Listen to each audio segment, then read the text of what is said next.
Olá, pessoal. Então vamos dar início aqui falando da força eletrostática. Eu vou me referir primeiramente a esse desenho aqui, onde eu tenho duas cargas pontuais, né? Ou seja, cargas que estão concentradas em um ponto. Uma tem carga positiva, outra tem carga negativa, e elas estão separadas pela distância r. Então vai existir uma força, né, da carga 1 exercendo sobre a carga 2, que é igual em magnitude a uma força, né, da carga 2 exercendo sobre a carga 1. Né? Então são duas forças iguais em magnitude e de sentido contrário. Nesse caso, as forças apontam, né, de uma carga na direção da outra. Né? Ou seja, estão indicando forças de atração. Cargas de sinais contrários se atraem. Nesse caso, eu tenho uma situação similar, mas como as cargas são de mesmo sinal, aqui no caso negativas, mas se fossem positivas seria a mesma coisa, as forças apontam para fora da outra carga, ou seja, forças de repulsão. A lei de Coulomb me estabelece que essa força, né, seja ela de atração ou de repulsão, a magnitude dela é proporcional ao valor das cargas e proporcional a 1 sobre r². Ou seja, quanto maior as cargas, maior a força. Se eu dobrar a carga 1 e mantiver a carga 2, a força dobra. Se eu dobrar a carga 1 e dobrar a carga 2, a força é multiplicada por 4.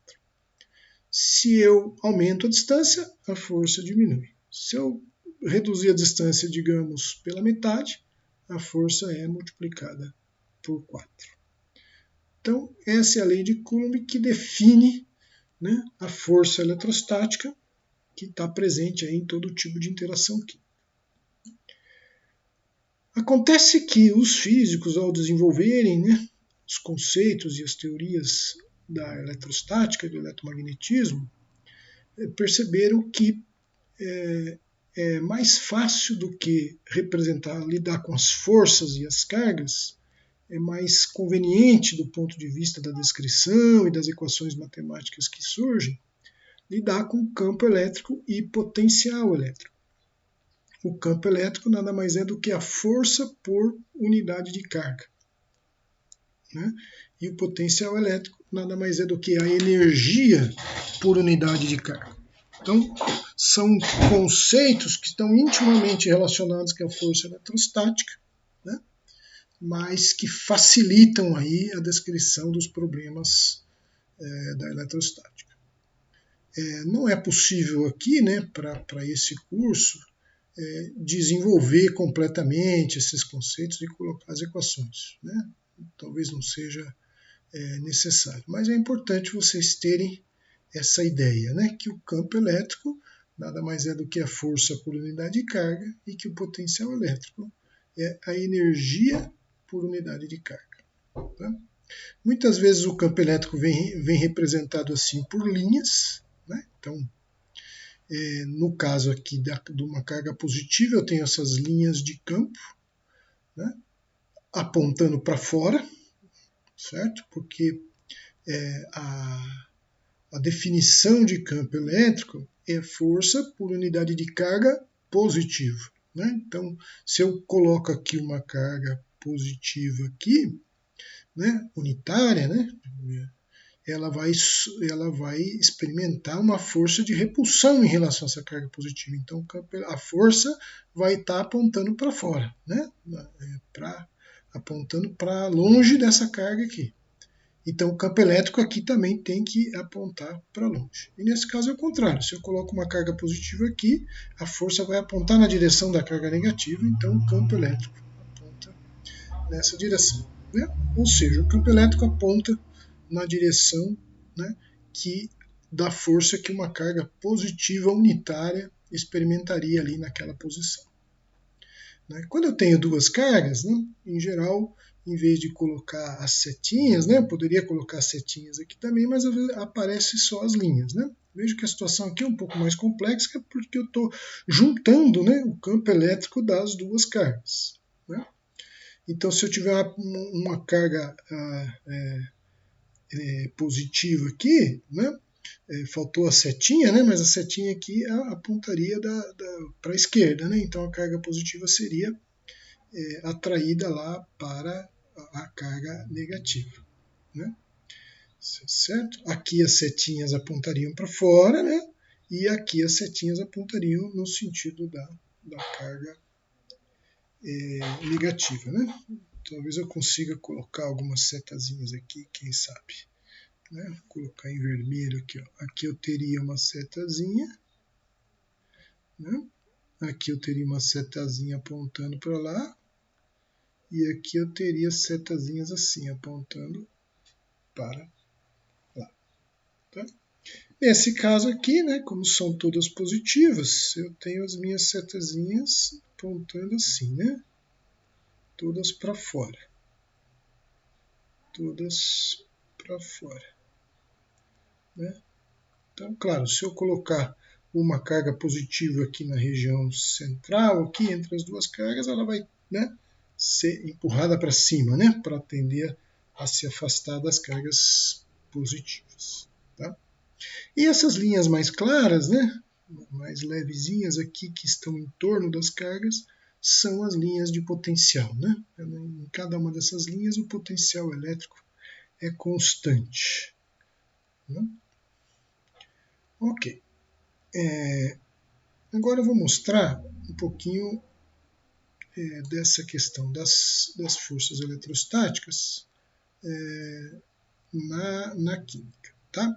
Então, primeiramente aqui eu vou considerar no interior dos átomos, né? Eu estou fazendo essa representação onde eu tenho o núcleo do átomo e alguns elétrons aqui em torno do núcleo. Obviamente que o tamanho do núcleo aqui está exagerado, né, para aparecer. Né? O núcleo é, em geral, muito menor do que o tamanho do átomo como um todo.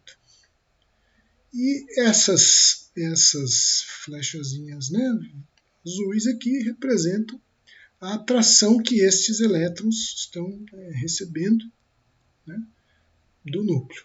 E obviamente que eu introduzi aqui mais duas flechinhas, porque estes elétrons, aqui também poderia colocar mais uma, né, estes elétrons recebem atração ali do núcleo. Obviamente que o núcleo também é atraído pelos elétrons, né? Mas a gente está representando só um dos lados aí da questão. E as setinhas vermelhas aqui, elas representam a repulsão entre elétrons, né? Como eles têm a mesma carga, eles vão se repelir. Então, obviamente que a estrutura como um todo do átomo depende muito, né? E não só a estrutura, mas também as propriedades de cada átomo vai depender muito dessa interação, né, de repulsão e atração entre prótons e elétrons aqui. Agora eu vou mostrar a situação num composto. Tá? Esse composto aqui, Si2-telúrio 6. Tá? Eu não estou mostrando a estrutura do composto como um todo aqui, mas estou mostrando algumas partes dele, né? Onde foi feito aqui um cálculo computacional. Né? Então, nessa parte eu tenho uma ligação silício-silício e dois átomos de telúrio. E nessa aqui eu tenho um silício ligado a dois átomos de telúrio. E essas cores representam a densidade de carga, né, existente, né, em cada região do espaço. Quanto mais vermelhinho tá a cor, significa que mais carga, né, eletrônica, mais densidade de carga, aí no caso carga negativa, né, eu tenho nessa região do espaço. Tá? Então, quando a gente olha aqui, por exemplo, a ligação silício-silício, os dois átomos de silício, você vê que entre eles tem uma enorme densidade de carga ali. Eu tenho elétrons, né, adicionais ocupando esse espaço entre os dois átomos de silício. Né?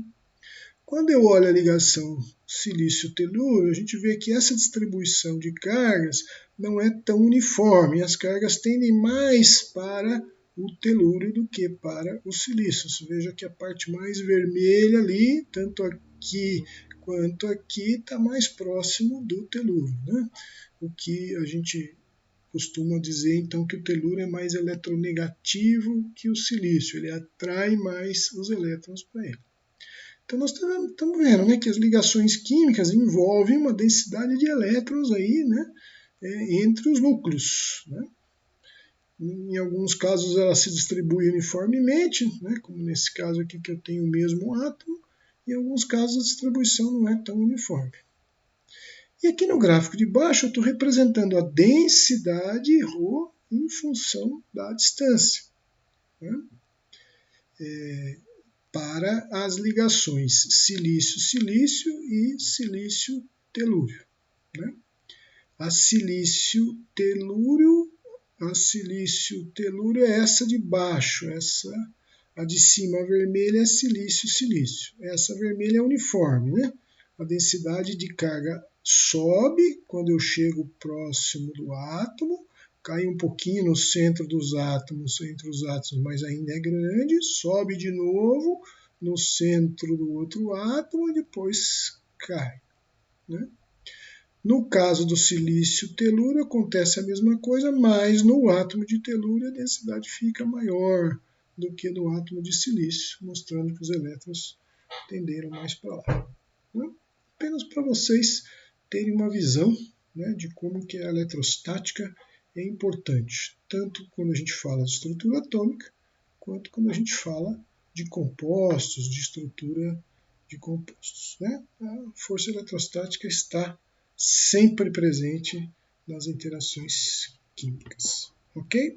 Então isso encerra aqui essa temática e até a próxima videoaula.